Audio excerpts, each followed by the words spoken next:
I've been talking about video games quite a lot lately, mostly because they're kind of one of the biggest driving factors in the news of 2024. Since the beginning of the year, there have been indie hits, there have been AAA bombs, there have been massive layoffs across the entirety of the industry.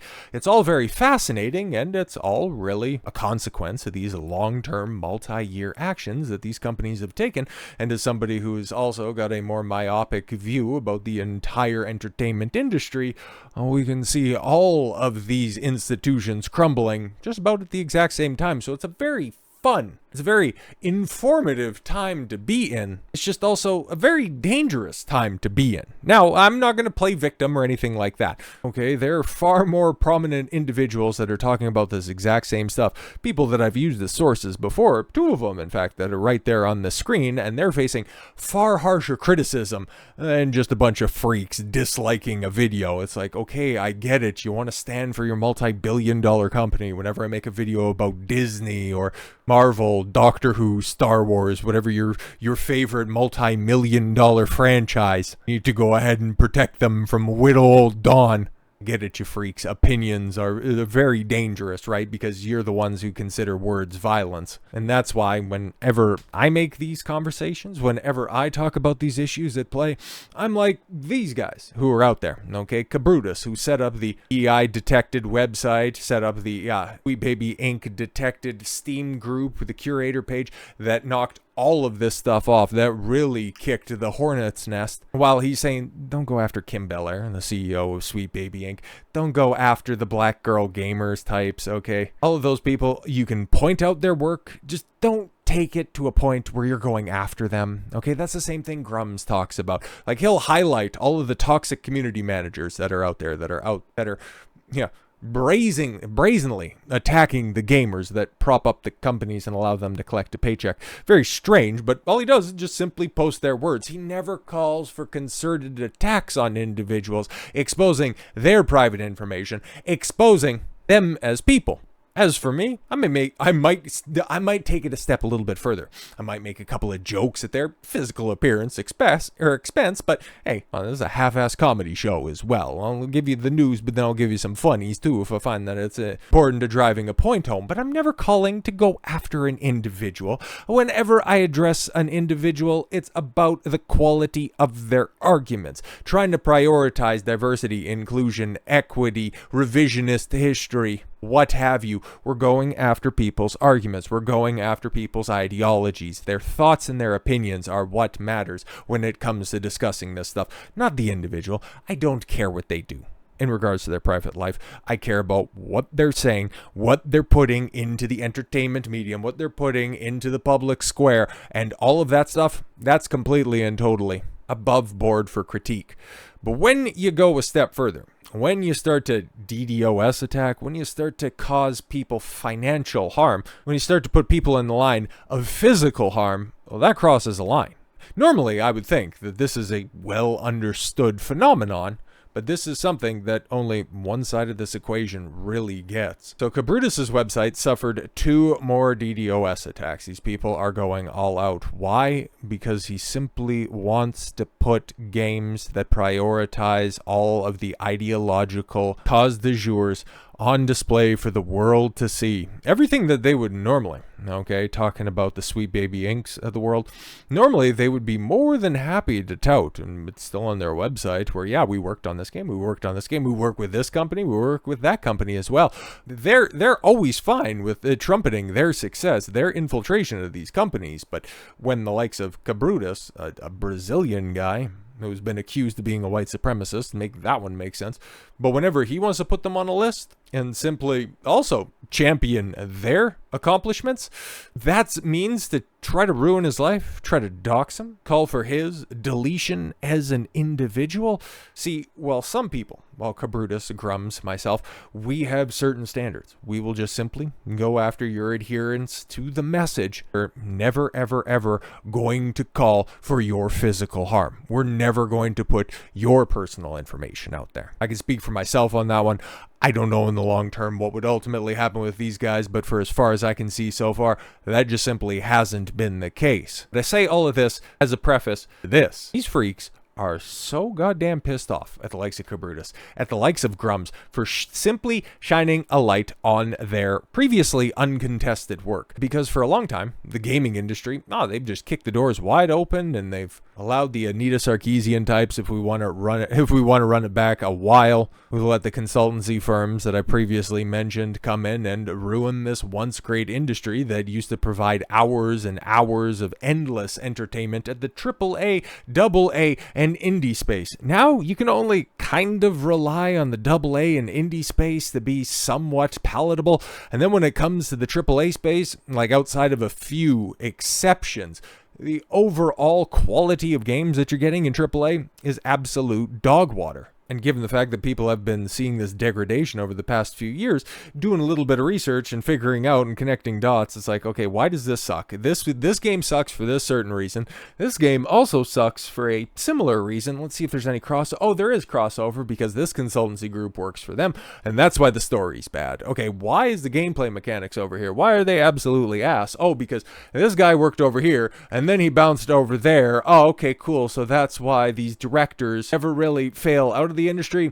They just fail sideways. They fail upwards. One studio that used to work on one game ends up getting folded into another game, and that's why there's such homogeneity. There's other issues at play, like ballooning budgets and the amount of middle management bloat that is pervasive across the entirety of the Western entertainment industry. That's an entirely big topic, and not an irrelevant one when it comes to all of these freaks. That's the way that they find themselves with positions of power to cause this influence, or by influence, and the ability to just simply shame and blackmail people in order to get their way, as spoken about ad nauseum by Kim Belair, CEO of Sweet Baby Inc. But when you, for the lack of a better term, just simply want to make games great again, you're going against an entire institution that is losing a lot of power, but is still incredibly vocal. And as opposed to the independent side of things, we don't necessarily have access to certain arms that the establishment side does. And that would be talking about the games journalist types, which, yeah, we can go ahead and laugh at the Alyssa Mercantes of the world who tries to make themselves more than the story. We can talk about IGN buying up all of these other failing outlets to just try to cherry pick anybody who's worth a damn to bring under their umbrella, only to have their umbrella close up in the next couple of years. It's all just really a shell game in games journalism, mostly because, well, for the same reason that the AAA industry is crumbling, their scummy tactics are coming to light. And we need to talk about the fact that Grummz just got doxed yesterday. Okay, I just got doxed. My family has been doxed. Second Wind and former editor-in-chief of the Escapist, which ended up closing, Nick Calandra, I don't think I'm blocked or anything like that, has weaponized his Discord server and is encouraging his thousands of Patreon supporters to dox me. They did, and unlike certain other journalists who don't post receipts, I will. My addresses were posted, among other details about people they assume are me. Instead of banning the user who did so, who later edited his post to a Nick's secret to obscure my address, but only after it was seen by thousands. Instead, Nick encouraged them to do more and to avoid further TOS violations, asked for the information be sent to him in secret to avoid Discord disciplinary actions, which, yeah, Grummz has the receipts at the bottom on this one. These users go unpunished by the moderation team. Instead, they get praised. Nick has been stalking me and tweeting about me for almost 2 months non-stop, which, yeah, if you just do a little search on Nick Calandra's Twitter page, Grummz or Mark Kern is in just about, if not every tweet that this guy's been doing for, yeah, the better part of 8 weeks. Like, say that he has an axe to grind for I understand that Grummz definitely has some credentials behind him. He was an instrumental player when it came to, the biggest game of all time, World of Warcraft. You might have heard about it. Like, he's an OG in the space, and he does have credibility, but again, he's just the guy who's reposting the work, these freaks, that they would normally be happy with, but because he shines a light on it, that's a bad thing? Like, I don't get it. I really don't get it. But I understand why they're pissed off. Nick has been stalking me and tweeting about me for almost 2 months non-stop, and is so hot to get me that he is fooled by one of my supporters into publishing a story on X from a user whose name was a sting, an anagram, a journalist, and he fell for it. This is disgusting behavior, and a dangerous one. There have been multiple documented threats on my life. Yeah, we talked about that as well. The bounties that were placed on his life, which even, okay, Grummz said that, yeah, okay, maybe a couple couple of them when it was getting to the $50,000-$100,000 mark. Maybe those were made facetiously, and I can also hear you saying, doxing's not illegal. This is all publicly available information. Well, here's the thing, man. Okay. Yeah, it's publicly available information, just like my name's publicly available information. And while I might tell you that I live in Grand Prairie, Alberta, because I make references, and I also like to talk about Canada whenever it's relevant, and when I can keep my utter rage for the federal government under control, I'll talk about that when it's important enough to do so. But everybody else has various levels of transparency when it comes to their life. That's fine. I'd go by my real name if it had any kind of searchability on it, but Don Consuelo sounds a lot better. It's very easy to find, as opposed to my last name that kind of doesn't sound like the way that it's spelt, so it's just going to end up making for more confusion than anything else. Here's the thing. When you start to compile this information, which Nick Calandra is doing in order to do this expose on Grummz, what's the point of it? And why are you trying to? Okay, because yeah, you can go ahead, if you're wanting to, if you're savvy enough, you can go ahead and check public registries of where people live, where they've signed up businesses from, and you can try to connect the dots that way, and you can find a person if you're looking for it because it's all publicly available. I get it. That's whatever. Do with it what you will. But when you're trying to consolidate it, and especially with certain motivated individuals that you know are a bit unhinged, trying to put it all in a singular place. This is his name, this is where he lives, this is the business that he operates. What are you trying to do? Okay, what's the purpose of this stuff? If you're just simply trying to write up a story saying that this guy's a grifter, this guy's a scumbag because he continues to lie about the industry, why do you need to put that that personal information in there? How does that add to any validity of your story? Or, are you trying to do this old journalistic tactic of you're trying to leverage an individual? Are you trying to put the squeeze on them to shut up? Is that what you're trying to do? Oh no, it's all transparent. Bullshit. What you're trying to do is you're trying to intimidate people. You're not trying to speak up for the downtrodden. You're trying to control the narrative so that you can go ahead and defend your multi-billion-dollar company. Don't give me any of this publicly available horseshit. Trying to threaten people, and then when it goes to family members who have nothing to do with this at all, that's the Alyssa Mercante stuff. That's her other little simp that was out there saying that, oh yeah, this is something that we need to go up against. We need to find mothers and others and string them up. Like, what are you doing? These are video game opinions. I know I have some saucy ones that I could drop. At the end of the day, they're words on the internet. The fuck are we doing? Anyone who joins Nick's Patreon has access to the Discord server that focuses on doing me harm. There are 13,700 members who have participated in this dox or have been exposed to it. I'm calling on Discord, YouTube, Patreon, and X to permanently ban Nick Calandra and his weaponized Patreon and Discord servers, as well as the users who have engaged in the violations of TOS. Well, if everything was all fair, that's what would happen. I just doubt it would end up happening. I just don't know what YouTube necessarily has to do with this. I don't know. Does the dude have like a YouTube channel or something like that? Is he putting the information out on there? Don't know about that for sure. But the Patreon, that one makes sense because that gives you the gateway to the Discord, and you're supporting this type of scummy behavior, and especially the Discord and X where all of this stuff is going on. Yeah, so the YouTube, I don't really know unless he's doing videos on Grummz, and I'm just not aware of it. This has to stop. There are thousands of users in his Discord who have my personal information. They're trying to dox members of my own community. Nick published GigaBear's Patreon email. Oh, fantastic stuff. So information that creators who own a Patreon, I'd assume I'm banned on Patreon for reasons that totally and completely escape me. I signed up to just try to, like placehold my spot if I was to ever open up a Patreon, but it got banned. That I legitimately don't know why. It's absolutely crazy. I did a video on it. It was about this time last year. That's why I got Locals. Locals is really cool, and I need to do something with it. But anyways, but yeah, he calls me a grifter, but earns over $54,000 a month. Yo, attacking me and enabling violence against me and egging on his community. I'm sure he does other things on there. He probably is trying to go after other people. I'd imagine there's probably a server on Cabrutus. My thanks to one of my supporters, GigaBear, who reported this to me and is going undercover in Nick's Discord server. So he's got some receipts here. If it's not him, There's several people in the US with all three of those names, so yeah, they ended up finding other people. Mark Kern, it's a fairly common name, at least in spelling, right? Maybe there's some registry for debtors and bankruptcies with actual info. Already thinking that he's an outright failure. Weird. Like I can look up a person here if they're in debt easily. Interesting. Does somebody have access to something that we're not entirely sure about? Looking to verify by Nick. Okay, somebody else, I don't think so, but there's a public registry that exists. Matching the address to your screenshot, Nick's secret, edited. Interesting, because that's apparently against the TOS where you're not supposed to edit somebody else's post, but there it is. Okay, to the LinkedIn or the bankruptcy. Let's not share addresses here, even if public record. Oh, that's just Nick trying to be a good guy. Oh, we don't need to dox the guy, right?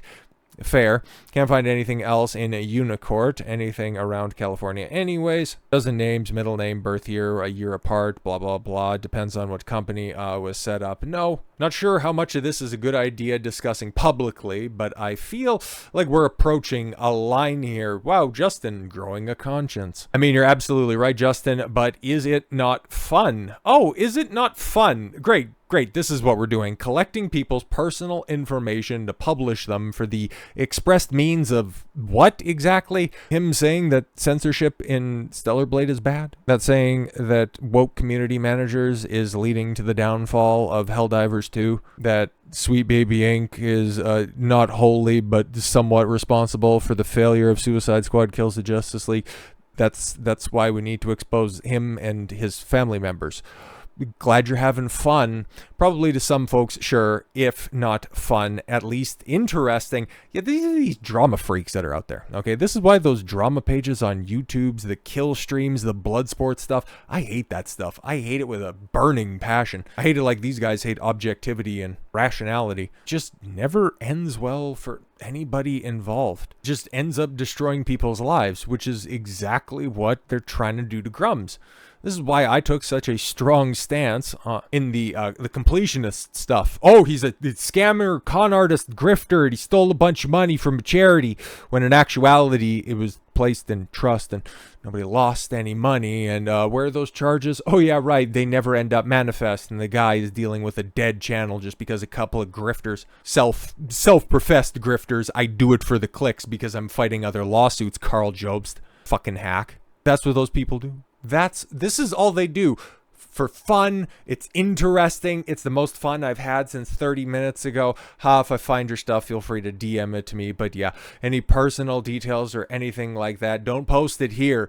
He's not saying don't post it at all, okay? He's not saying if you find personal stuff, you know, that's not what we're going after. It's no, just don't post it here. I'm not going after him personally. I'm going after his business dealings. Yeah, I'm not going after him. I'm just going after what he does for a living. A distinction without a difference. Here we have, I think that's a LinkedIn page or something like that. Oh, gross, I used to work in blank. That's a really expensive part of the state. Yup, that's him. Yeah, don't post any public or personal information here. Okay. And then finally, we have a Nick tweet. I should have shared the Patreon account they used as well as anybody else they might try to infiltrate. Alts they've used is Rustnail, the Red Gear, Gigabear, Brandon Jones. Email name they used. Oh, okay, cool. Dooman, whatever. And there sure is plenty more. So yeah, I ended up getting duped. So now I'm just going to go ahead and spill out all my horseshit information. And oh yeah, it gets even crazier than from there. Nick is now contemplating legal action against me. Good luck on that one. After encouraging his paid and private Discord to go after me, yeah, find any personal information you can on me, or on him rather, resulting in my dox. He has not been banned or reprimanded anyone in Discord for doing this, but instead asked that any private info be sent to him directly instead of posted. On my stream today, I was upset and he gave a chance. Yeah, for 24-hour rule, apologized, denounced it, stop escalating, stalking, spying, stop tweeting about me every single day for 2 months, ban the people who posted this information about me. Instead, he responds with the possible legal action. At best, he's doing yellow journalism where he's simply trying to intimidate Grummz. That's the best interpretation of this. At worst, got an axe to grind and he's trying to lead to swats. Because that's ultimately where this stuff ends up leading to, right? There are countless examples of people getting swatted after their docs get leaked. Oh, it's not illegal to do that, but yet these freaks will just simply go ahead and call in false allegations like this. Oh, something bad's going down at that house. You better send a SWAT team because he's threatening to do stuff. And then those people go unreprimanded, and these things happen time and time and time again. Those are the things that you need to set up. And then especially if there's information from people in your family that also gets leaked, then they get leveraged, then they get contacted, then they get drug into this internet e-drama. And heaven forbid that they end up doxing somebody who just has your same name, and then you get these same unhinged freaks wanting to call in bomb threats on them. Like, yeah, oh, it's all public information, bro. Doxing's not illegal. But we see where this stuff ends up going. This is the same boneheaded response that you'd hear from the people that just think, oh, love is love and just let them get married. It's a slippery slope, you idiots. And if you haven't paid attention to this, you simply haven't been paying attention at all. So shout out to Grummz. Hopefully he gets this stuff under control because he's doing the Lord's work. And Nick Calandra, there's a reason that the Escapist went under, so good luck with second wind, you fucking dork. So with all that said, thank you all very much for the gift of your time. I've been Don Consuelo. I want you to follow your gut and get after it. Take care, everyone.